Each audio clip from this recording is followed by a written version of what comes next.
ನಮಸ್ಕಾರ. ಇವತ್ತು ನಾನು ನಿಮಗೆ ಸೆಕ್ಷನ್ 18ಇಂದ 24ನ ವಿಡಿಯೋನ ಕಂಪ್ಲೀಟ್ ಮಾಡ್ತೀನಿ. ಇದರಿಂದ ಕಂಪಿಟೇಷನ್ ಪ್ರೋಗ್ರಾಮ್ ಏನಿದೆ, ಅಂದರೆ ಒಂದು ಪೋರ್ಷನ್ ಏನಿದೆ ಅದು CPCನಲ್ಲಿ ಲಿಮಿಟೇಷನ್ ಆ್ಯಕ್ಟ್ನಲ್ಲಿ ಮುಗಿದ ಹಾಗೆ ಆಗುತ್ತೆ. So on the point of view of examination for theory and for practical problems, this 18, 19, 20 sections are very very important. ಯಾಕೆ ಅಂತಂದರೆ ಈ 18, 20, 19, 20ನ ನೀವು ಥಿಯರಿ ಕ್ವಶನ್ ಆಗಿಯೂ ಕೇಳುವಂತಹ ಸಾಧ್ಯತೆ ಇದೆ. ಅಂದರೆ ನಿಮಗೆ ಸ್ವೀಕೃತಿ ಅಂದರೆ ಏನು, ಅಂಗೀಕಾರ ಅಂದರೆ ಏನು, ಅಥವಾ ಎಕ್ನಾಲಜ್ಮೆಂಟ್ ಅಂದರೆ ಏನು, ಅದನ್ನು ಯಾವ ರೀತಿ ಮಾಡಲಾಗ್ತದೆ ಅಂತಕ್ಕಂಥದ್ದನ್ನು ನಿಮ್ಗೆ ಪ್ರಶ್ನೆ ಕೇಳಿದ್ರೆ ಈ ಮೂರೂ ಸೆಕ್ಷನ್ನ ಭಾವಾರ್ಥವನ್ನು ನೀವು ಬರೀಬೇಕಾಗ್ತದೆ. ಆದ್ದರಿಂದ ಅಷ್ಟೇ ಅಲ್ಲ, ಈ ಸೆಕ್ಷನ್ ಮೇಲೆ ಪ್ರಾಬ್ಲಮ್ ಕೇಳುವಂಥ ಚಾನ್ಸಸ್ ಇರ್ತದೆ. ಆದ್ದರಿಂದ ಇವುಗಳನ್ನು ನಾನು ನಿಮಗೆ ಡೀಟೇಲ್ ಆಗಿ ಇವತ್ತು ಎಕ್ಸ್ಪ್ಲೇನ್ ಮಾಡಲಿಕ್ಕಿದ್ದೀನಿ. So I will start my explanation with section 18(1). Right? 18. Actually, I am discussing all these sections. Section 18, 19 and 20. Section 18, 19, 20 ಮೂರನ್ನು ಡಿಸ್ಕಸ್ ಮಾಡ್ತೀನಿ. 18 ಏನು ಹೇಳುತ್ತೆ ಅನ್ನೋದನ್ನು ನಾವು ನೋಡುವುದಾದರೆ, section 18 talks about before the expiration of the prescribed period, ಅಂದರೆ limitation period.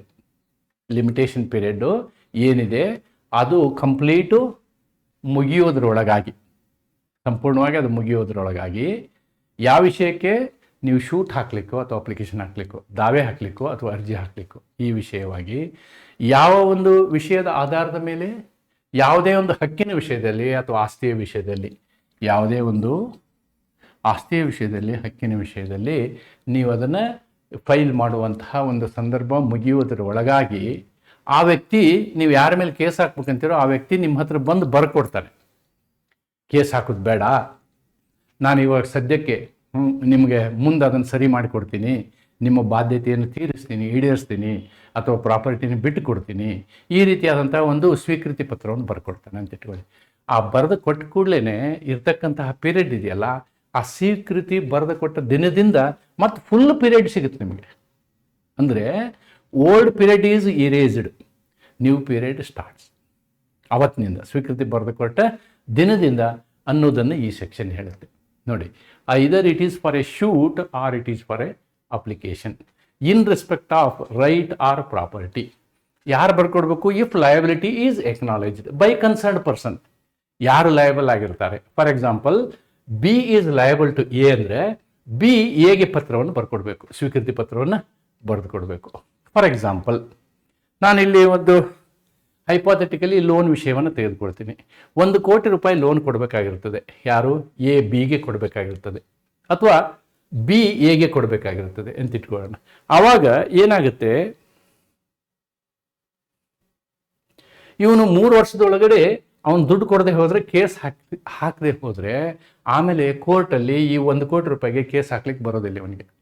That will become time border debt. ಆವಾಗ ಏನು ಮಾಡ್ಬೋದು, ಅವನು ಈ ವ್ಯಕ್ತಿಗೆ ಹೇಳ್ತಾನೆ, ಬಿಗೆ, ನೋಡಪ್ಪ ನೀನು ದುಡ್ಡು ಕೊಡಲಿಲ್ಲ, ನಾನು ಕೋರ್ಟ್ ಕೇಸ್ ಹಾಕ್ತೀನಿ ಅಂತ. ಆವಾಗ ಬಿ ಬಂದು ಇವ್ನು ಬರ್ಕೊಡ್ತಾನೆ, ಇಲ್ಲ ಸ್ವಾಮಿ ನಾನು ನಿಮ್ಗೆ ದುಡ್ಡು ಕೊಡ್ತೀನಿ, ಅಥವಾ ನೀವು ನನಗೆ ಸಾಲ ಕೊಡೋದು ಇದೆ ಅಂಥೇಳಿ ಹೇಳ್ತಾನೆ. ಆ ಬರೆದು ಕೊಟ್ಟ ಕೂಡಲೇ, ಫಾರ್ ಎಕ್ಸಾಂಪಲ್, ಅವನು ನೋಡಿ 1/1/2020ರಿಂದ 23ರವರೆಗೆ 3 ವರ್ಷ ಟೈಮ್ ಇತ್ತು ಅಂತ ಇಟ್ಕೊಳ್ಳಿ. ಅವನು 23 ಮುಗಿಯೋಕ್ಕಿಂತ ಮೊದಲು 12ನೇ ತಿಂಗಳು ಬಂದು ಏನು ಮಾಡ್ತಾನೆ, ಬರ್ಕೊಡ್ತಾನೆ, ಆಯಿತು ನಾನು ಕೊಡ್ತೀನಿ ಅಂತ. ಆವಾಗ ಇವನು ಕೊಟ್ಟ ಡೇಟ್ನಿಂದ ಮತ್ತೆ 3 ವರ್ಷ ಅವನಿಗೇನಾಗುತ್ತೆ, ಲಿಮಿಟೇಷನ್ ಪೀರಿಯಡ್ಡು ಎಕ್ಸ್ಟೆಂಡ್ ಆಗುತ್ತೆ. ಅಂದರೆ ಮತ್ತೆ 3 ವರ್ಷ, 2026 ತನಕನೂ, 2026ರವರೆಗೂ ಇವನಿಗೆ ಕೋರ್ಟ್ ಕೇಸ್ ಹಾಕಲಿಕ್ಕೆ, ದಾವೆ ಹೂಡಲಿಕ್ಕೆ ಸಮಯ ಉಳಿತದೆ ಅಂತಕ್ಕಂಥದ್ದು ಇದರ ಅರ್ಥ. It is not only in case of money ಬಗ್ಗೆ ಆ್ಯಕ್ಚುಲಿ ನೆಕ್ಸ್ಟ್ ಸೆಕ್ಷನ್ ಇದೆ. It is in case of any right or property. ಆ ವಿಷಯದಲ್ಲಿ ಈ ಕಾನೂನು ನಿಮಗೆ ಹೆಲ್ಪ್ ಆಗುತ್ತೆ. ಅಂದರೆ ನಿಮಗೆ ಸ್ವೀಕೃತಿ ಪತ್ರವನ್ನು ಬರೆದು ಕೊಟ್ಟರೆ, ಆ ಬರೆದು ಕೊಟ್ಟ ದಿನದಿಂದ ಕಂಪ್ಲೀಟು ಮೊದಲು ಎಷ್ಟಿರ್ತದೋ ಲಿಮಿಟೇಷನ್ ಪೀರಿಯಡು, ಅಷ್ಟು ಪೀರಿಯಡ್ ನಿಮಗೆ ಹೊಸ ಪೀರಿಯಡ್ ಸಿಗ್ತದೆ ಅನ್ನೋದನ್ನು ಹೇಳ್ಬೋದು. ಹಾಗಿದ್ರೆ ಇದು ಎಕ್ಸ್ಕ್ಲೂಷನ್ ಹೆಂಗೆ ಬರುತ್ತೆ? If this is the period available in the starting, this is the period available. Now he gives acknowledgement here. So again, this is the period extended. This is the period extended. Therefore, what happens is this period gets excluded, this period gets added. In effect, ಅವನಿಗೆ ಮತ್ತೆ full period ಸಿಗುತ್ತೆ, full period. So this exclusion is done. Acknowledgement means on the date of acknowledgement, all old period is excluded. All old period is excluded. ಒಂದೇನಂದ್ರೆ ಇವನು acknowledgement ಯಾವಾಗ ಕೊಡಬೇಕು ಅಂದರೆ ಈ ಅವಧಿಯ ಒಳಗಡೆ ಕೊಡಬೇಕು. ಈ ಅವಧಿ ಮುಗಿದ ಮೇಲೆ ಕೊಟ್ಟ ಅಂತ ಇಟ್ಕೊಳ್ಳಿ. ಫಾರ್ ಎಕ್ಸಾಂಪಲ್, ಇದೇ ಎಕ್ನಾಲೇಜ್ಮೆಂಟ್ನ ಇವನು ಬಂದು 1/1/2024 ಕೊಟ್ರೆ there is no valid. Your section 18 will not apply. ಅವನೇನು ಕೊಡಬೇಕು? 31/12/2023 ಒಳಗಡೆನೆ ಕೊಡಬೇಕು. ಈ ಅವಧಿ ಮುಗಿದು, ಲಿಮಿಟೇಷನ್ ಅವಧಿ ಮುಗಿದ ನಂತರ ಕೊಟ್ಟರೆ ಅದಕ್ಕೆ ವ್ಯಾಲಿಡ್ ಇಲ್ಲ. ಆವಾಗ ನಿಮ್ಗೆ ಲಿಮಿಟೇಷನ್ ಪೀರಿಯಡ್ ಎಕ್ಸೀಡ್ ಆಗಲ್ಲ, ನೀವು ಕೋರ್ಟ್ಗೆ ಹೋಗೋಕ್ಕಾಗಲ್ಲ.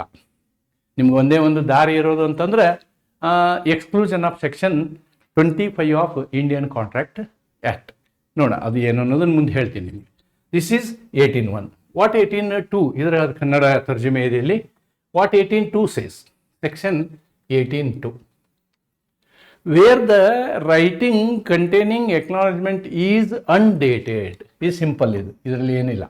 ಇದರಲ್ಲಿ ನಾನೇನು ಹೇಳ್ಬೋದು ಅಂತಂದರೆ, ಒಂದು ವೇಳೆ ಕೊಟ್ಟಂತಹ ಎಕ್ನಾಲೇಜ್ಮೆಂಟ್ ಸ್ವೀಕೃತಿ ಪತ್ರದಲ್ಲಿ ಡೇಟಾ ಹಾಕಿರಲಿಲ್ಲ ಅಂದರೆ, ಡೇಟ್ ಈಸ್ ವೆರಿ ಇಂಪಾರ್ಟೆಂಟ್. ಯಾಕಂದರೆ ಆವತ್ತಿಂದ ಹೊಸ ಲಿಮಿಟೇಷನ್ ಪೀರಿಯಡ್ ಕೌಂಟ್ ಆಗುತ್ತೆ.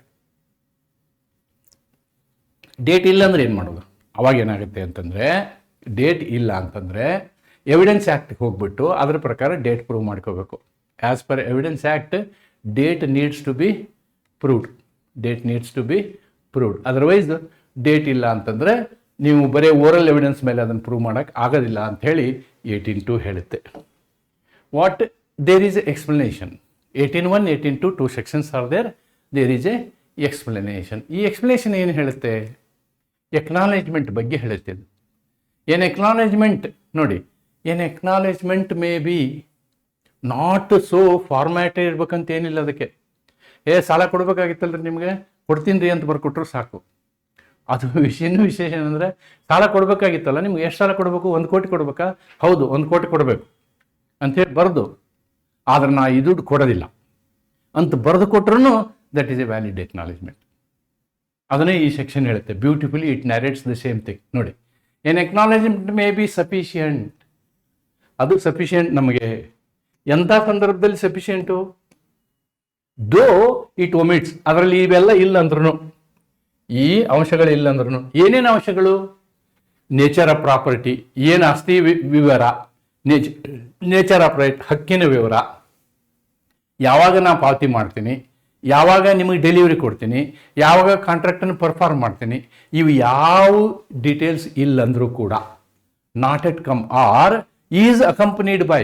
ಮತ್ತು ನೀವು ಕೊಟ್ಟಂಥ ಎಕ್ನಾಲೇಜ್ಮೆಂಟಲ್ಲಿ ಇದು ಸೇರಿದ್ರೆ, ಏನು ಸೇರಿದ್ರೆ? ರೆಫ್ಯೂಸಲ್ ಟು ಪೇ, ನಾ ಕೊಡೋದಿಲ್ಲ ಅಂತ ಹೇಳಿದರೆ, ನಾನು ಡೆಲಿವರಿ ಮಾಡೋದಿಲ್ಲ ಅಂತ ಹೇಳಿದರೆ, ನಾನು ಪರ್ಫಾರ್ಮ್ ಮಾಡೋದಿಲ್ಲ ಅಂತ ಹೇಳಿದರೆ, ಇವು ಎಲ್ಲವೂ ಅದರಲ್ಲಿ ಇದ್ದರೂ ಕೂಡ, ನಾನು ಸಾಲ ಕೊಡೋದಿಲ್ಲ, ನಾನು ನಿಮಗೆ ಇದರ ಪೊಷನ್ ಬಿಟ್ಟು ಕೊಡಬೇಕು ಆದ್ರೆ ಕೊಡೋದಿಲ್ಲ ಅಂತ ಬರ್ಕೊಟ್ರು ಸಾಕು, ಕೊಡೋದಿಲ್ಲ ಅಂತ ಬರ್ಕೊಟ್ರು ಸಾಕು. That is A good acknowledgement ಅಂತ ಹೇಳ್ತಾರೆ. ನಂಬರ್ 3, ಇದಲ್ಲದೇನೆ ನೀವು ಕೊಡ್ತಕ್ಕಂತಹ ಏನು ಎಕ್ನಾಲೇಜ್ಮೆಂಟ್ ಇದೆಯಲ್ಲ, ಅದನ್ನು ನಿಮಗೆ ಕೊಡಬೇಕಂತೇನಿಲ್ಲ. If it is given to third party also, ನೋಡಿ, the claim set off is addressed to the person other than the person entitled to property. ಯಾರು ಕೇಸ್ ಹಾಕ್ಬೇಕಾಗಿರುತ್ತೋ ಅವಂಗೆ ಬರ್ಕೊಡ್ಬೇಕಂತೇನಿಲ್ಲ. 3ನೇ ವ್ಯಕ್ತಿಗೆ ಬರೆದು ಕೊಟ್ರು it is a valid acknowledgement. ಅದೊಂದು ಒಳ್ಳೆಯ ಸ್ವೀಕೃತಿ ಪತ್ರ ಆಗುತ್ತೆ ಅಂತ ಹೇಳ್ತಾರೆ. ಇದರಲ್ಲಿ ಸೆಟಪ್ನು ಸೇರುತ್ತೆ. ಹೌದು, ನಾನು ನಿನಗೆ ದುಡ್ಡು ಕೊಡಬೇಕು, ನೀನು ನನಗೆ ದುಡ್ಡು ಕೊಡಬೇಕಲ್ಲ ಅಂತ ಬರ್ಕೊಟ್ರೂ ಆಗುತ್ತೆ. ನಾನು ನಿನಗೆ 1 ಕೋಟಿ ಕೊಡಬೇಕು, ಅಲ್ಲಪ್ಪ ಅದನ್ನಷ್ಟೇ ಮಾತಾಡ್ತೀಯ ನೀನು, ನನಗೆ 50 ಲಕ್ಷ ಕೊಡಬೇಕಲ್ಲ ಅಂತ ಸೇರಿ 2 ವಿಷಯನ ಬರೆದು ಕೊಟ್ರು ದ್ಯಾಟ್ ಬಿಕಮ್ಸ್ ಎ ಎಕ್ನಾಲೇಜ್ಮೆಂಟ್. ನೋಡಿ, ಅಂದರೆ ಆ ಎಕ್ನಾಲೇಜ್ಮೆಂಟ್ ಪತ್ರ ಇರಬೇಕು, ಪತ್ರದಲ್ಲಿ ಸಹಿ ಇರಬೇಕು, ಅವನದೇ ಸಹಿ ಇರಬೇಕು. This is very important. ಆದರೆ ಡೀಟೇಲ್ಸ್ ಇರಬೇಕು ಅಂತ ಏನಿಲ್ಲ ಅನ್ನೋದನ್ನು ಇದು ಎಕ್ಸ್ಪ್ಲನೇಷನ್ ಎ ಹೇಳುತ್ತೆ. ಎಕ್ಸ್ಪ್ಲನೇಷನ್ ಎ ಹೇಳುತ್ತೆ. Then let us look at explanation B. Explanation B ಏನು ಹೇಳುತ್ತೆ? ಅದು ಸೈನ್ ಆಗಿರಬೇಕು ಅಂತ ಹೇಳ್ತೀವಿ. ಪರ್ಸನಲಿ ಅವನೇ ಸಹಿ ಮಾಡಿರಬೇಕು ಅಥವಾ ಅವನ ಪರವಾಗಿರುವಂತಹ ಏಜೆಂಟ್ ಸಹಿ ಮಾಡಿರಬೇಕು ಅಂತ ಹೇಳುತ್ತೆ. ಅವನ ಪರವಾಗಿರುವಂತಹ ಏಜೆಂಟ್ ಯಾರು ಅನ್ನೋದನ್ನು ಮುಂದೆ ಬರುತ್ತೆ, ಅದಕ್ಕೆ ಒಂದು ಕ್ಲಾಸ್ ಇದೆ. ಆಮೇಲೆ N application for execution of degree, ಇದು ಎಕ್ಸೆಪ್ಷನ್, ಇದು ಅಪವಾದ ಅಂದ್ರೆ ಒಂದು ಡಿಗ್ರಿ ಎಕ್ಸಿಕ್ಯೂಷನ್ ಅಥವಾ ಆರ್ಡರ್ ಎಕ್ಸಿಕ್ಯೂಷನ್ಗೆ ಸಂಬಂಧಪಟ್ಟ ಒಂದು ಅರ್ಜಿ ಇರುತ್ತಲ್ಲ, ಅದನ್ನ ಎಕ್ನಾಲಜ್ಮೆಂಟ್ ಅಂತ ಕನ್ಸಿಡರ್ ಮಾಡೋಕೆ ಆಗೋದಿಲ್ಲ ಅನ್ನುವಂಥದ್ದು ಇಲ್ಲಿ ಸೀನಲ್ಲಿ ಹೇಳ್ತಾರೆ. Then section 19, effect of payment on account of ಡೆಫ್ಟ್ ಆರ್ ಇಂಟ್ರೆಸ್ಟ್ ಲೀಗಸಿ ಅಂತ ಬರುತ್ತೆ. ಅಂದರೆ ಸಾಲ ಕೊಡೋ ವಿಷಯದಲ್ಲಿ ಸಾಲ ಕೊಟ್ಟರೆ, ಸಾಲದ ಒಂದು ಕಂತನ್ನು ಕೊಟ್ಟರೆ, ಅಥವಾ ಲಿಗಸಿಗೆ ಸಂಬಂಧಪಟ್ಟಂತಹ ಏನಾದರೂ ಹಿತಾಸಕ್ತಿಯ ಲಾಭವನ್ನು ಕೊಟ್ಟರೆ ಅದರ ಪರಿಣಾಮ ಏನಾಗುತ್ತೆ ಅನ್ನೋದನ್ನು ನಾನಿಲ್ಲಿ ಡೆಫ್ಟಿಗೆ ಸಂಬಂಧಪಟ್ಟಂತೆ ಒಂದ್ಸಲ ಓದ್ತೀನಿ. ಆಮೇಲೆ ಲಿಗಸಿ ಎರಡೂ ಒಂದೇ, ಎರಡನ್ನು ಸೇರಿಸಿದ್ದಾರೆ ನೋಡಿ. Where the payment on account of debt, ಸಾಲದ ವಿಷಯದಲ್ಲಿ ಪೇಮೆಂಟ್ ಮಾಡಿದರೆ, ಓಕೆ, ಇದನ್ನು ಬಿಡ್ತೀನಿ. Made before expiration of the prescribed limitation ಪೀರಿಯಡ್ನ ಒಳಗೆ. ಫಾರ್ ಎಕ್ಸಾಂಪಲ್ ಇಲ್ಲಿ ಬರೆದಿದ್ದೀನಿ, ಲಿಮಿಟೇಷನ್ ಪೀರಿಯಡ್ ಎಲ್ಲಿ ಮುಗಿಯುತ್ತೆ? 31/3/2023 ಮುಗಿಯುತ್ತೆ. ಈ ಮುಗಿಯೋದಕ್ಕಿಂತ ಮೊದಲು ಒಂದು ಕಂತು ಏನಾದ್ರು ಕೊಟ್ಟ ಅಂತ ಇಟ್ಕೊಳ್ಳಿ. 1,00,000 ರೂಪಾಯಿ ಕೊಡಬೇಕಾಗಿದೆ, 5,000 ರೂಪಾಯಿ ಅವ ಏನು ಮಾಡ್ತಾನೆ, ಇಲ್ಲಿ ಬಂದು ಕೊಡ್ತಾನೆ. ಇಲ್ಲಾಂದ್ರೆ ಇವ ಹೇಳ್ತಿರ್ತಾನೆ ಸಾಲಗಾರ, ನೋಡೋ 3 ವರ್ಷ ಮುಗಿಯಕ್ಕೆ ಬಂತು, ನಾನು ಇನ್ನು ಮೇಲೆ ಕೇಸ್ ಹಾಕ್ತೀನಿ ಅಂತ. ಸ್ವಾಮಿ ಇಲ್ಲ ಸ್ವಾಮಿ ಅಂತ ಬಂದು 5,000 ರೂಪಾಯಿ ಕೊಟ್ಬಿಟ್ಟು ಒಂದು ಸೈನ್ ಮಾಡಿಕೊಟ್ಟು ಹೋಗ್ತಾನೆ, 5,000 ಕೊಟ್ಟಿದ್ದೀನಿ ಸ್ವಾಮಿ ಅಂತ. ಕೊಟ್ಟರು ಸಾಕು. ಆವಾಗ ಏನಾಗುತ್ತೆ, ಅವತ್ತಿನ ಡೇಟ್ನಿಂದ ತಿರ್ಗಾ 3 ವರ್ಷ ಲಿಮಿಟೇಷನ್ ಪೀರಿಯಡ್ ಎಕ್ಸ್ಟೆಂಡ್ ಆಗುತ್ತೆ ಅನ್ನೋದನ್ನು ಹೇಳ್ತದೆ. Okay, debt legacy by his agent duly authorised on his behalf, a fresh limitation period shall be computed from the time when the payment was made. ನೋಡಿ, when the payment was made, payment ಯಾವತ್ತು ಕೊಡ್ತಾರೋ ಅವತ್ತಿನಿಂದ ಮತ್ತೆ 3 ವರ್ಷ ಸಿಗುತ್ತೆ. ಅಂದ್ರೆ limitation period ಇರುತ್ತೆ, ಎಷ್ಟಿರುತ್ತೆ ಅಷ್ಟು ಸಿಗುತ್ತೆ. ಇನ್ನು another thing is same concept of legacy, interest on legacy. ನೋಡಿ, where a payment on account of a debt or interest on legacy. What is the other thing? That is interest on legacy. ಈ interest on legacy ಕೊಟ್ಟರೆ ಏನು ಮಾಡೋದು ಅಂದಾಗ, for example there are 3 brothers, A B C siblings. ಇದರಲ್ಲಿ ಇವರಿಬ್ರು A and B are brother, C is a sister.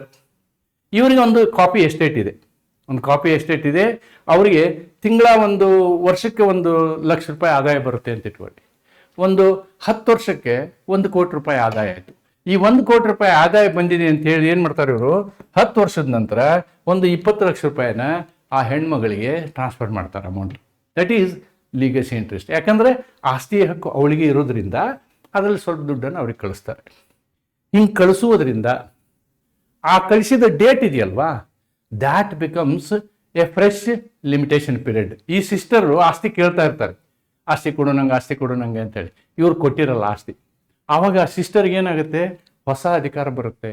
ಹೊಸ ಅಧಿಕಾರ ಯಾವತ್ತು ಬರುತ್ತೆ? ಇವರು 20 ಲಕ್ಷ ಅವ್ರು ಕಳಿಸ್ತಾರಲ್ವಾ, ಅವತ್ತಿಂದ ಮತ್ತೆ 12 ವರ್ಷ ಅವಳಿಗೆ ಅಧಿಕಾರ ಬರುತ್ತೆ. ಅವತ್ತಿಂದ ಮತ್ತೆ 12 ವರ್ಷ ಅವಳಿಗೆ ಲಿಮಿಟೇಷನ್, ಅಷ್ಟರೊಳಗೆ ಮತ್ತೆ ಕೇಸ್ ಹಾಕ್ಬೋದು. ಅಥವಾ ಹಿಂಗೆ ಇವ್ರಿಗೆ ಅಟ್ಕಾಯಿಸ್ಕೊಂಡು 12 ವರ್ಷ ಕ್ರಾಸ್ ಆಗಿದ್ರೆ ಲಿಮಿಟೇಷನ್ ಪೀರಿಯಡ್ ಹೋಗಿಬಿಟ್ಟಿರುತ್ತೆ. ಅದಕ್ಕೆ ಆ ಲಿಮಿಟೇಷನ್ ಪೀರಿಯಡ್ ಹೋಗಬಾರ್ದು ಅನ್ನೋದಕ್ಕೆ ಈ ರೀತಿಯಾದಂಥ ವ್ಯವಸ್ಥೆಯನ್ನು ನಾವು ಮಾಡ್ಕೊಂಡಿದ್ದೀವಿ. ಪೇಮೆಂಟು ಕೂಡ ಒಂದು ಕಾರಣ ಆಗುತ್ತೆ. Yes, provided. ಆ ಪೇಮೆಂಟ್ ಹೆಂಗಿರಬೇಕು? ಆ ಪೇಮೆಂಟ್ ಮಾಡಿದವನೇ ಏನು ಮಾಡಬೇಕು? ಎಕ್ನಾಲೇಜ್ಮೆಂಟ್ ಕೊಡಬೇಕು. ಬರೀ ಪೇಮೆಂಟ್ ಮಾಡಿದ್ರೆ ಅಷ್ಟೇ ಅಲ್ಲ. ಇಲ್ಲಿ ಪ್ರಾವಿಸೋ ಏನು ಹೇಳುತ್ತೆ ಅಂತಂದರೆ, ಪೇಮೆಂಟು ಸಾಮಾನ್ಯ ಇಲ್ಲೊಂದು ನಾವು ಡೌಟ್ನ ಕ್ರಿಯೇಟ್ ಮಾಡ್ಬೋದು. ಈಗ ಲಿಮಿಟೇಷನ್ ಪೀರಿಯಡ್ ನಾಳೆ ಮುಗಿಯುತ್ತೆ, ನಾನು ನಿಮಗೆ ಸಾಲ ಕೊಟ್ಟಿದ್ದೀನಿ, ಓಕೆ, ನಾಳೆ ಮುಗಿಯುತ್ತೆ. ಅದಕ್ಕೆ ನಾನೇನು ಮಾಡ್ತೀನಿ, ನಿಮ್ಮ ಹೆಸರಲ್ಲೇ ಇವತ್ತು ಹೋಗಿ ನನ್ನ ಸಾಲದ ನನ್ನ ಅಕೌಂಟಿಗೆ ನಾನೇನು ಮಾಡ್ತೀನಿ, ಒಂದು 5 ರೂಪಾಯಿ ದುಡ್ಡು ಕಟ್ಟಿ ಬರ್ತೀನಿ. ಆವಾಗ ನನಗೆ ಇವತ್ತಿನಿಂದ ಮತ್ತೆ 3 ವರ್ಷ ಲಿಮಿಟೇಷನ್ ಪೀರಿಯಡ್ ಸಿಗಲ್ಲ. ಯಾರು ಆ ದುಡ್ಡು ಕಟ್ಟಬೇಕು? ಯಾರು ಲಯಬಲ್ ಇರ್ತಾರೆ ಅವ್ರು ಕಟ್ಟಬೇಕು. ಅವ್ರು ಪೇಮೆಂಟ್ ಮಾಡಬೇಕು. ಅವ್ರು ಪೇಮೆಂಟ್ ಮಾಡಿದ್ದಾರೆ ಅಂತ ಪ್ರೂಫ್ ಏನು? ಅವರೇ ಆ ಪೇಮೆಂಟ್ ಮಾಡಿದ್ದೀನಿ ಅಂತ ಹೇಳಿ ಒಂದು ಎಕ್ನಾಲೇಜ್ಮೆಂಟ್ ಕೊಡಬೇಕು. ಕೊಟ್ಟಾಗ ಮಾತ್ರ ಅದು ಪ್ರೂಫ್ ಆಗುತ್ತೆ. Therefore acknowledgement signed in writing is essential. ಅದು ರೈಟಿಂಗಲ್ಲಿ ಇರಬೇಕು, ಸೈನ್ಡ್ ಆಗಿರ್ಬೇಕು, ಅವನ ಸಿಗ್ನೇಚರ್ ಇರಬೇಕು. ಆವಾಗ ಮಾತ್ರ ಆ ಪೇಮೆಂಟು ಮಾಡಿದ್ದು ವ್ಯಾಲಿಡ್ ಆಗುತ್ತೆ, ಇಲ್ಲಾಂದ್ರೆ ವ್ಯಾಲಿಡ್ ಆಗೋದಿಲ್ಲ. ಬರೀ ಪೇಮೆಂಟ್ ಮಾಡೋದಷ್ಟೇ ಅಲ್ಲ, ಪೇಮೆಂಟ್ ಮಾಡೋದ್ರ ಜೊತೆಗೆ ಅವ್ನು ಸೈನ್ ಮಾಡಿ ನಾನು ಪೇಮೆಂಟ್ ಮಾಡಿದ್ದೀನಿ ಅಂಥೇಳಿ ಒಂದು ಎಕ್ನಾಲಜ್ಮೆಂಟ್ ಕೊಡಬೇಕು. ಎಕ್ಸ್ಪ್ಲನೇಷನ್. ದೆನ್ ಇದಕ್ಕೆ ಒಂದು 2-3 ಎಕ್ಸ್ಪ್ಲನೇಷನ್ ಇದ್ದಾವೆ. ಏನು ಎಕ್ಸ್ಪ್ಲನೇಷನ್ ಅಂತಂದರೆ, ಒಂದು ಮಾರ್ಟ್ಗೇಜಿಗೆ ಸಂಬಂಧಪಟ್ಟಂಗೆ. ಈಗ ಮಾರ್ಟ್ಗೇಜರ್ನ ನೀವು ಬಿಡಿಸ್ಬೇಕಾಗಿರುತ್ತೆ. ಮಾರ್ಟ್ಗೇಜರ್ನ ನೀವು ಬಿಡಿಸ್ಬೇಕಾಗಿರುತ್ತೆ. ಅದರದ್ದು ಲಿಮಿಟೇಷನ್ ಪೀರಿಯಡ್ಡು ಏನಾಗುತ್ತೆ, ಮುಗಿತಾ ಇರುತ್ತೆ. ಆವಾಗ ಅವನು ನಿಮ್ಗೆ ರೆಂಟ್ ಕೊಟ್ಟ ತಂದು, ಅಥವಾ ಆ ಒಂದು ಪ್ರಾಪರ್ಟಿಯ ಮೆನ್ಸೆ ಪ್ರಾಫಿಟ್ ತಂದು ಕೊಟ್ಟ, ಅದಕ್ಕೆ ಸಂಬಂಧಪಟ್ಟದ್ದು ನಿಮಗೆ ತಂದು, ಆವಾಗ ಅವತ್ತಿನ ದಿವಸದಿಂದ ಮತ್ತೆ ಎಕ್ಸ್ಟೆಂಡ್ ಆಗುತ್ತೆ limitation period. Where mortgage land is in possession of a mortgagee, the receipt of rent or produce ಅಂದ್ರೆ ಅದರ ಉತ್ಪನ್ನ, ಪ್ರೊಡ್ಯೂಸ್ ಆಫ್ ಸಚ್ ಲ್ಯಾಂಡ್, ಉತ್ಪನ್ನ, ಆ ಉತ್ಪನ್ನವನ್ನು shall be deemed to be a payment. ಅದನ್ನು ಕೂಡ ನಾವೇನಂತ ತಿಳ್ಕೊಬೋದು, ಪೇಮೆಂಟು ಅನ್ನೋ ಅರ್ಥದಲ್ಲಿ ತಿಳ್ಕೊಬೋದು. ಆದರೆ ಈ ಡೆಫ್ಟನ್ನು ಇದಕ್ಕೆ ಅನ್ವಯಿಸೋಕ್ಕಾಗಲ್ಲ. ಏನು, ಡೆಫ್ಟ್ does not include money payable under a decree or order of a court. ಕೋರ್ಟಿನ ಆಜ್ಞೆಯಿಂದ ಅಥವಾ ಕೋರ್ಟಿನ ತೀರ್ಪಿನಿಂದ ಇಷ್ಟು ಅಮೌಂಟ್ ಕೊಡಬೇಕು ಅಂತೇಳಿ ಹೇಳಿರುವಂತಹ ಆ ಅಮೌಂಟ್ ಪೇಮೆಂಟ್ ಆಗುತ್ತಲ್ವಾ, ಅದನ್ನು ನೀವು ಎಕ್ನಾಲಜ್ಮೆಂಟ್ ಅಂತ ತಗೊಳಕ್ಕಾಗಲ್ಲ ಅನ್ನೋದು ಬಿ ಎಕ್ಸ್ಪ್ಲೇನ್ ಮಾಡುತ್ತೆ. Then section 20, effect of acknowledgement or payment by another person. ನೋಡಿ, ಇಲ್ಲಿ ಎನದರ್ ಪರ್ಸನ್ ಅಂದ್ರೆ ಯಾರು, ಏಜೆಂಟ್. ಆ ಏಜೆಂಟ್ ಯಾರು ಇರಬೇಕು ಅನ್ನೋದನ್ನ ಸೆಕ್ಷನ್ 20 ಸಬ್ ಕ್ಲಾಸ್ 1 ಹೇಳುತ್ತೆ.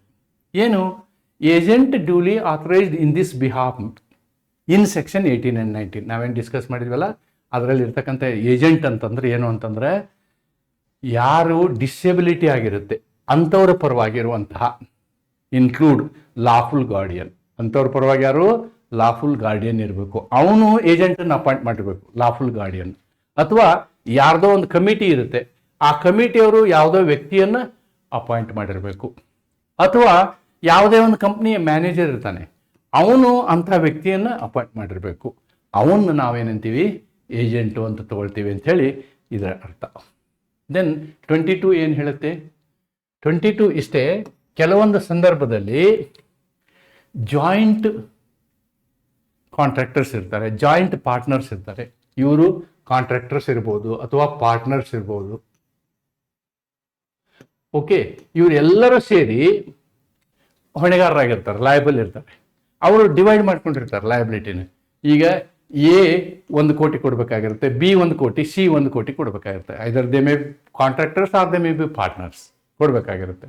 ಆವಾಗ ಎ ಏನು ಮಾಡ್ತಾನೆ, ಎಕ್ನಾಲೇಜ್ಮೆಂಟ್ ಕೊಡ್ತಾನೆ. ಲಿಮಿಟೇಷನ್ ಪೀರಿಯಡ್ 3 ವರ್ಷ ಮುಗಿಯೋದಕ್ಕಿಂತ ಮೊದಲು ಒಂದು, ಸ್ವಾಮಿ ನಾನು ಕೊಡ್ತೀನಿ ನಿಮಗೆ, ಈಗ ಒಂದು 5,000 ತಗೊಳ್ಳಿ, ಅಥವಾ ಕೊಡ್ತೀನಿ ಅಂತ ಬರ್ಕೊಟ್ಟು ಹೋಗ್ತಾನೆ, ಅಥವಾ ನಾ ಕೊಡೋದಿಲ್ಲ ಅಂತಲೇ ಬರ್ಕೊಟ್ಟು ಹೋಗ್ತಾನೆ. ಆದರೆ ಎನ ವಿಷಯಕ್ಕೆ ಸಂಬಂಧಪಟ್ಟಂತೆ ಲಿಮಿಟೇಷನ್ ಪೀರಿಯಡ್ ಎಕ್ಸ್ಟೆಂಡ್ ಆಗುತ್ತೆ. ಆದರೆ ಬಿ ಆ್ಯಂಡ್ ಸಿಗೆ ಅದು ಎಕ್ಸ್ಟೆಂಡ್ ಆಗಲ್ಲ, ಅದು ಎಕ್ಸ್ಟೆಂಡ್ ಆಗಲ್ಲ ಅನ್ನೋದನ್ನು ಇಲ್ಲಿ ಹೇಳುತ್ತೆ. ನೋಡಿ, ಮೇಲ್ಕಂಡ ಕಲಮುಗಳು ಸಂಯುಕ್ತ ಗುತ್ತಿಗೆದಾರರು, ಸಂಯುಕ್ತ ಪಾಲುದಾರರು, ಸಂಯುಕ್ತ ವಸಿಯತ್ತುದಾರರು ಅಥವಾ ಗಿರವಣಿದಾರರ ಪೈಕಿ ಒಬ್ಬನು ಮಾತ್ರ ಸಹಿ ಮಾಡಿದ ಲಿಖಿತ ಅಂಗೀಕಾರ ಅಥವಾ ಪಾವತಿ ಮಾಡಿದ ಕಾರಣದಿಂದ ಇತರರನ್ನು ಹೊಣೆಗಾರನಾಗಿ ಮಾಡುವುದಿಲ್ಲ.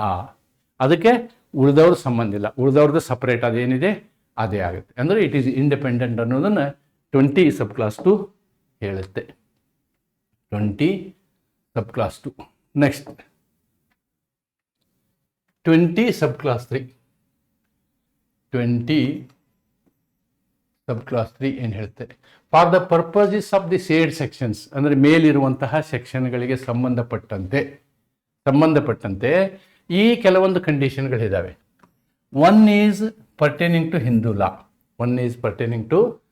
ಲಾ. ಏನು ಹೇಳುತ್ತೆ, a acknowledgement signed or a payment made in respect of any liability by the duly authorized agent, any limited owner of property who is governed by Hindu law shall be valid acknowledgement or payment as the case may be against reversioner succeeding to such liability. ನೋಡಿ, ಹಿಂದೂ ಲಾ ಪ್ರಕಾರ ಒಬ್ಬ ರಿವರ್ಸ್ನರ್ ಮಾಡಿದಂತಹ acknowledgement ಕೂಡ ಏನಾಗುತ್ತೆ ಅಂತಂದರೆ real owner ಇರ್ತಾನಲ್ಲ ಅವನಿಗೆ ಅದು applicable ಆಗುತ್ತೆ.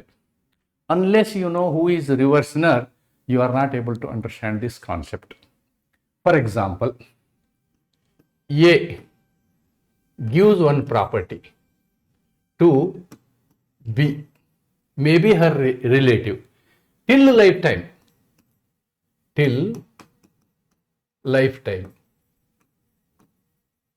ಇವ್ರು ಏನು ಮಾಡಬೇಕು, ಬಿ ಈ ಪ್ರಾಪರ್ಟಿನ ತಾವು ಜೀವಂತ ಇರುವಾಗ ಹಿ ಓನ್ಸ್ ದಿಸ್ ಪ್ರಾಪರ್ಟಿ ಜೀವಂತ ಇರುವಾಗ. The moment B dies, B ಸತ್ ಹೋದ್ಮೇಲೆ ಏನಾಗುತ್ತೆ, ಎ ಇಂದ ಈ ಪ್ರಾಪರ್ಟಿ ಬಿಗೆ ಹೋಗಿರುತ್ತೆ. The true owner is A, he is beneficial owner for life, ಜೀವನ ಪರ್ಯಂತಕ್ಕೆ ಓನರ್ ಮಾತ್ರ ಅವರು, ಬೆನಿಫಿಷಿಯಲ್ ಓನರ್ ಫಾರ್ ಲೈಫ್. ಆದರೆ ಸತ್ತು ಹೋದ್ಮೇಲೆ the property again return back to here. This is called reversioner. Here A is a reversioner. As long as B is there, the property belongs to B. Once B dies, the property will once again go back to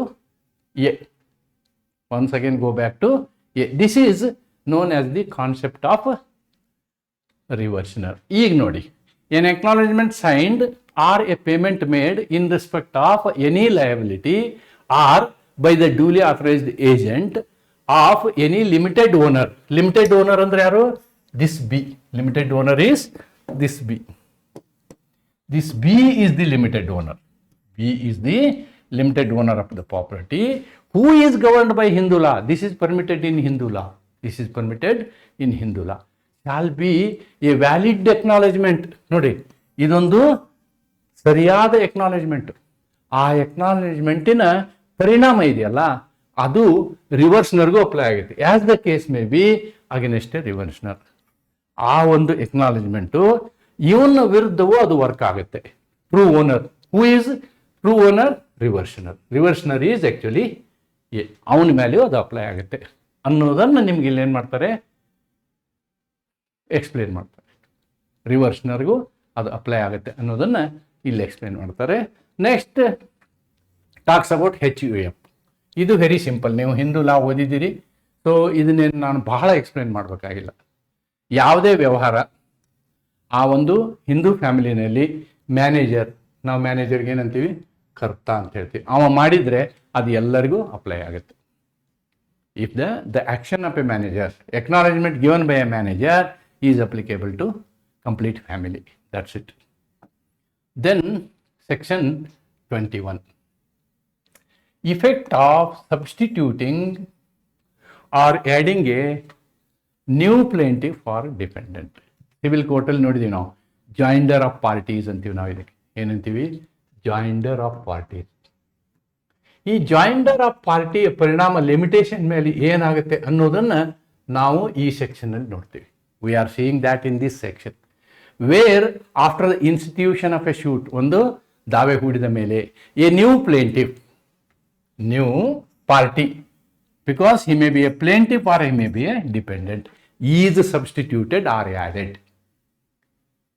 Suit shall as regards to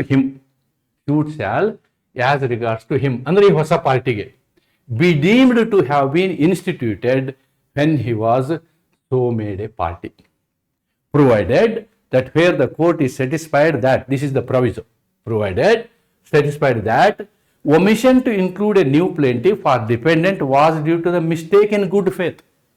Okay, that is the joinder of parties alli ade barutte. It may direct that the suit as regards such a plaintiff or defendant shall be deemed to have been instituted on the earlier date. Originally you shoot ಅನ್ನ ಯಾವತ್ತು ಹಾಕಿದ್ರೋ ಅದೇ ಡೇಟಿನಿಂದ ಇವ್ರ ವಿಷಯದಲ್ಲಿ shoot ಹಾಕಿದಂಗೆ ಅಂಥೇಳಿ ನಾವು ತಿಳ್ಕೊಬೇಕು ಅನ್ನೋದನ್ನು ಇಲ್ಲೂ ಕೂಡ ನಾವು ಎಕ್ಸ್ಪ್ಲೇನ್ ಮಾಡ್ತೀವಿ. ದೆನ್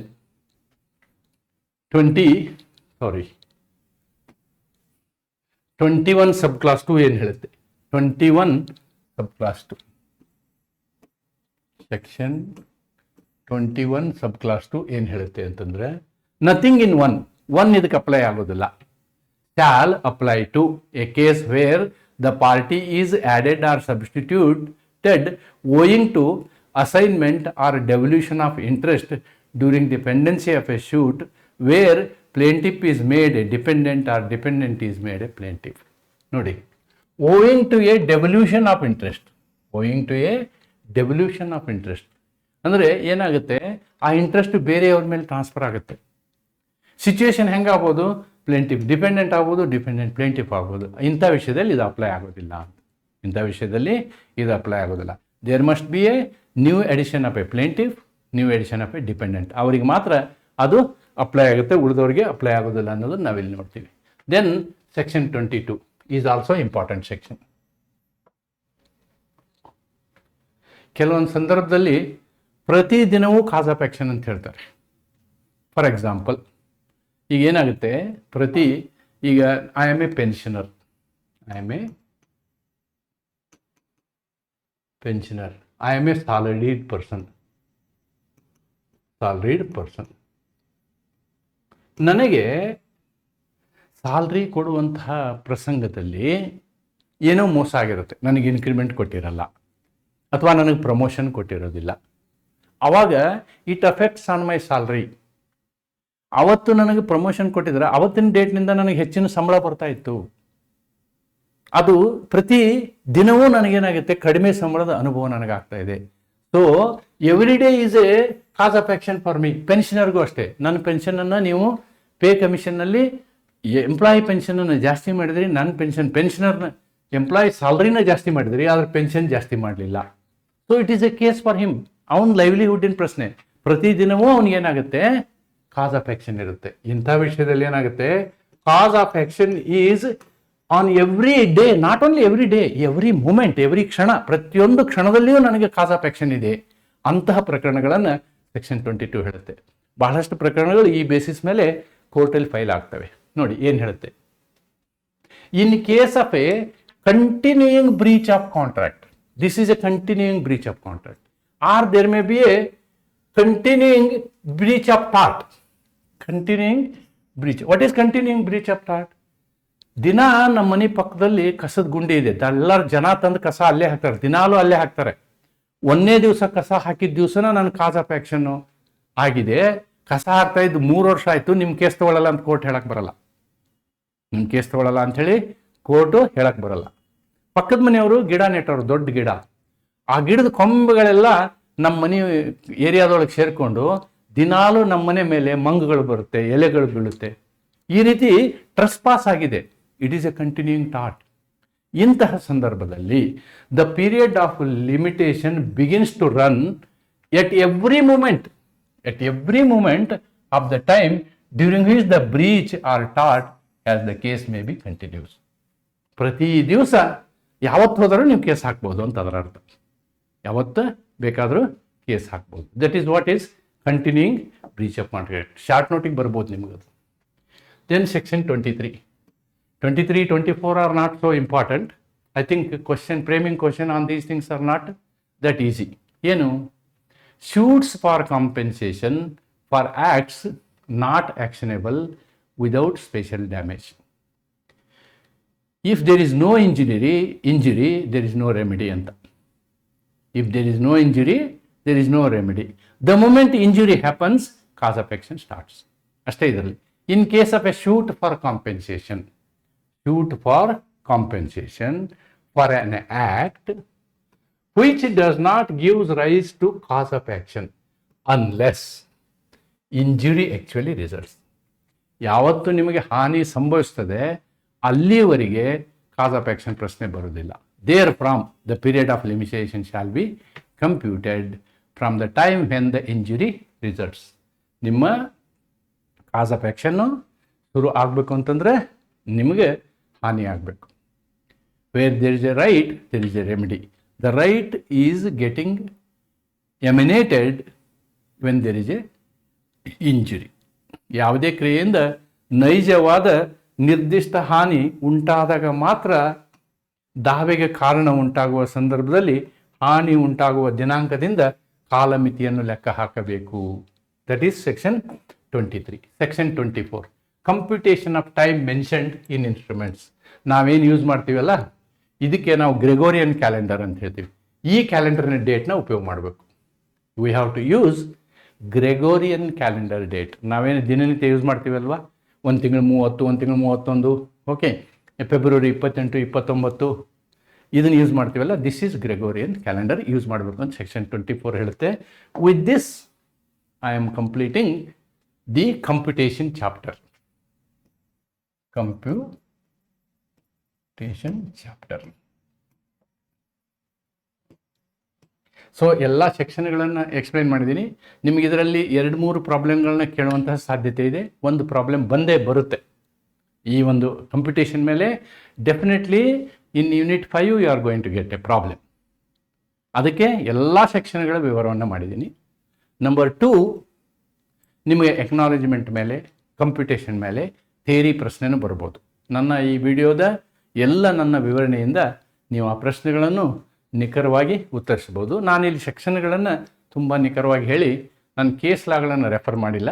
ಒಂದು ವೇಳೆ ಟೈಮ್ ಉಳಿದ್ರೆ ಇದಕ್ಕೆ ಸಂಬಂಧಪಟ್ಟಂಥ ಕೇಸ್ ಲಾಗಳನ್ನು ಮುಂದಿನ ದಿನಗಳಲ್ಲಿ ಮಾಡ್ತೀನಿ. ನಾನು ಥಿಯರಿ ಪೋರ್ಷನ್ನ ಕಂಪ್ಲೀಟ್ ಮಾಡ್ತೀನಿ. ಅದಕ್ಕೋಸ್ಕರ ಈ 3ನೇ ವಿಡಿಯೋ ಇದು. ಈ ವಿಡಿಯೋನ ನೋಡುವಂಥ ನೀವು ಉಳಿದವ್ರಿಗೂ ಕೂಡ ಈ ವಿಡಿಯೋನ ಲಿಂಕನ್ನ ಸರ್ಕ್ಯುಲೇಟ್ ಮಾಡಿ. ಅದ್ರ ಜೊತೆಗೆ ನೀವೇನು ಈ ವಿಡಿಯೋ ನೋಡ್ತಾ ಇದ್ದೀರಿ, ನಿಮ್ಮ ಕಮೆಂಟನ್ನು ಹಾಕೋದು ಮರಿಬೇಡಿ. ವಿಡಿಯೋದಲ್ಲಿ ನೀವು ಕಮೆಂಟ್ ಹಾಕಿದರೆ ನಾವು ಮಾಡುವಂತಹ ಪಾಠದಲ್ಲಿ ಏನನ್ನು ನಾವು ಇಂಪ್ರೂವ್ಮೆಂಟ್ ಮಾಡ್ಬೋದು ಅಂತಕ್ಕಂಥದ್ದನ್ನು ನೀವು ಹೇಳಿದಾಗ ಆಗುತ್ತೆ. ಆದರೆ ನಾನು ನೋಡ್ತೀನಿ, ನಾ ಪಾಠಗಳನ್ನು CPC ಪಾಠ ಮಾಡ್ತಿರ್ತೀನಿ, ನೀವು ಯಾವುದೋ ಲೇಬರ್ ಲಾ ಮಾಡಿ ಮತ್ತೊಂದು ಮಾಡಿ ಈ ರೀತಿಯಾದಂಥ ಕಮೆಂಟ್ಗಳು ನೀವು ಹಾಕ್ತಾ ಇದ್ದೀರಿ. ನೆನ್ಪಿಟ್ಕೊಳ್ಳಿ, ಈ 3 ಸಬ್ಜೆಕ್ಟ್ಗಳನ್ನು ಮುಗಿಸುವ ಒಂದು ಏಮ್ ಇದೆ ನಂದು. ಜನವರಿ 15ರ ಒಳಗಡೆ ಎಷ್ಟು ಸಾಧ್ಯ ಆಗುತ್ತೋ ಅಷ್ಟು ಪೋರ್ಷನನ್ನು ನಾನು ಈ 3 ಅಂದರೆ I am discussing CPC, I am discussing BNSS, I am discussing BNS. ಈ 3 ಸಬ್ಜೆಕ್ಟ್ಗಳನ್ನ ಬಿಟ್ಟು ಯಾವುದೇ ಕೆಲಸವನ್ನು ನಾನು ಇವಾಗ ಮಾಡೋದಿಲ್ಲ. ಸಾಧ್ಯ ಆದರೆ CPC ಮತ್ತು BNSSನ ಪ್ರಾಬ್ಲಮ್ಗಳನ್ನು ಎಕ್ಸಾಮ್ ಟೈಮ್ ಟೇಬಲ್ ಡಿಕ್ಲೇರ್ ಆದ ಕೂಡಲೇ ಪ್ರಾಬ್ಲಮ್ಗಳ ರೆಸಲ್ಯೂಷನ್ ನಾನು ಸ್ಟಾರ್ಟ್ ಮಾಡ್ತೀನಿ ಅಂತ ಹೇಳ್ತಾ ಇವತ್ತಿನ ವಿಡಿಯೋ ಮುಕ್ತಾಯ ಮಾಡ್ತೀನಿ. ನಮಸ್ಕಾರ, ಥ್ಯಾಂಕ್ ಯು.